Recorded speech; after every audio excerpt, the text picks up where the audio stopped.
Selamat malam semuanya, balik lagi di Sinema Tengah Malam. Tidak ada Faris Fedrian karena gue akan review monolog untuk film Heart of Stone di Netflix ya. Ini Gal Gadot yang memerankannya. Cuma itu saja yang saya tahu. Sebenarnya ada beberapa sih ya, kayak aktor-aktor yang emang sudah sering banget gue tonton. Salah satunya Matthias Schweighöfer, itu yang dari Jerman yang main Thief of Death kalau nggak salah ya, yang diperanin sama yang anaknya nerd itu loh, geek gitulah.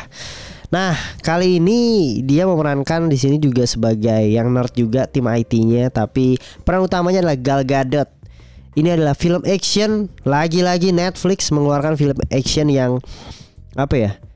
Menurut gue mediocre kali ya, atau umum aja gitu loh. Yang kayak kalau ini bukan Gal Gadot, gue yakin juga ya udah gitu loh.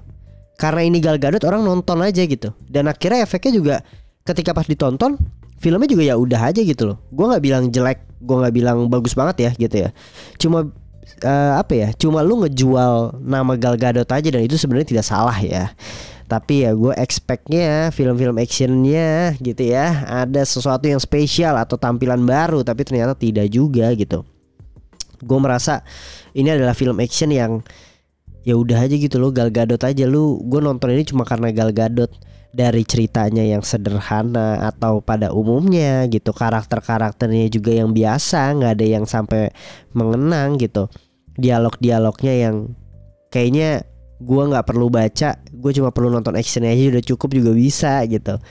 Tapi ya apa ya, menurut gue untuk dari segi actionnya perlu diapresiasi gitu ya, karena gue jujur intens banget dan seru gitu. Tapi ceritanya tentang apa sih? Ceritanya itu tentang sebuah apa ya, agen gitu ya, agen yang bernama Stone gitu. Dia itu agen rahasia yang ternyata bekerja sebagai agen rahasia, yang ternyata dia itu agen rahasia lagi gitu. Jadi ada dua gitu, dia agen rahasia, ternyata agen rahasia lagi gitu, yang harus punya misi menyelamatkan alat canggih, yang paling canggih, yang nggak boleh diambil dengan orang yang dengan tangan salah karena akan disalahgunakan dan lain sebagainya gitu.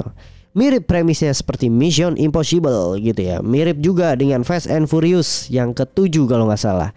Jadi menurut gua premis-premis seperti ini sudah ada pada umumnya gitu loh. Dan tidak salah juga sebenarnya untuk buat film yang udah ada ceritanya dengan premis yang sama, hanya menampilkan adegan aksi gitu. Tapi ya gua merasa ya tidak ada apa ya, sesuatu yang menjual atau yang spesial aja gitu jadinya gitu.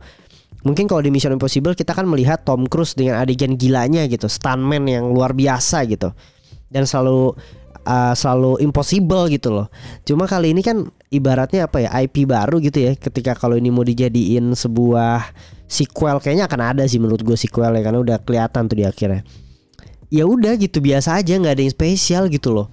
Dulu Mission Impossible tahun berapa? 90-an atau 96 gitu ya, dengan judul Mission Impossible, misinya yang impossible gitu. Wah, mungkin fresh banget era itu gitu.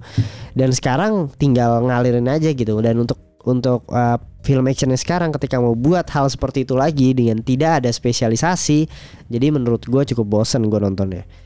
Bisa dibilang yang tadi ya, khususnya karakternya juga ya udah aja gitu loh. Gue nggak merasa ada kedekatan dengan para karakternya gitu.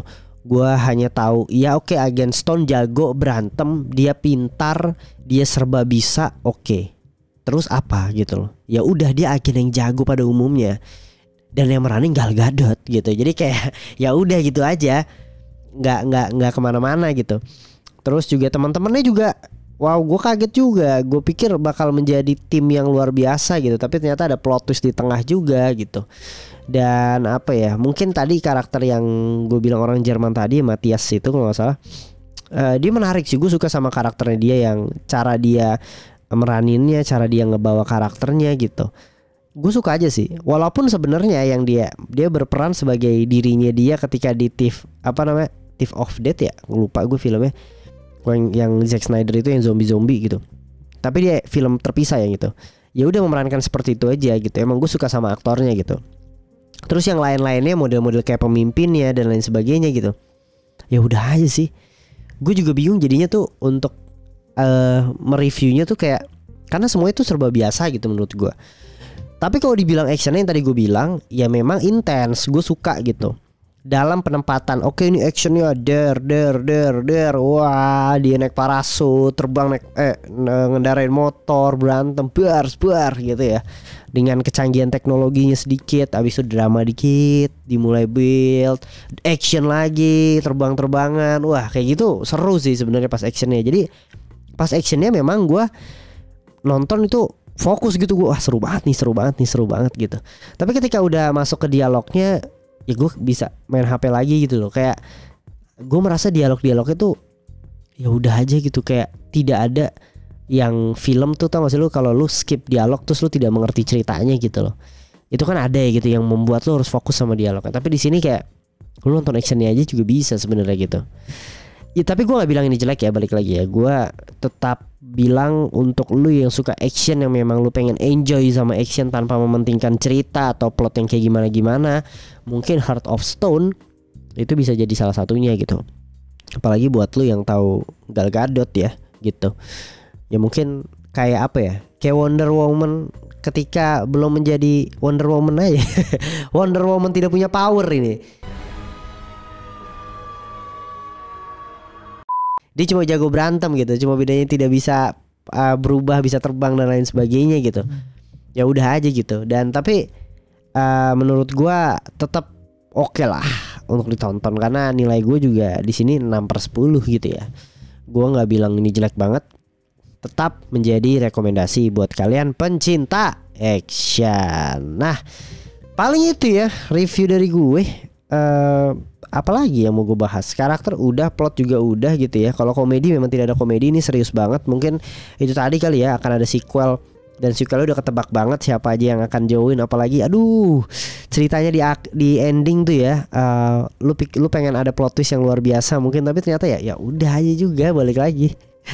Mungkin judul yang tepat di film ini kayak action bagus tapi ya udah gitu ya. Jadi buat kalian tapi yang udah nonton bisa langsung tulis di kolom komentar. Gue juga penasaran nih sama review kalian, seperti apa kira-kira kalian suka enggak sama filmnya gitu loh. Kalian juga ngasih ratingnya juga berapa, langsung aja tulis di kolom komentar. Dan buat kalian yang belum nonton ya boleh silahkan ditonton, dicoba sendiri. Apalagi buat kalian yang ngefans sama Gal Gadot. Oke, paling segitu ya dari Sinema Tengah Malam untuk review hari ini. Sampai ketemu di episode berikutnya. Bye, selamat malam.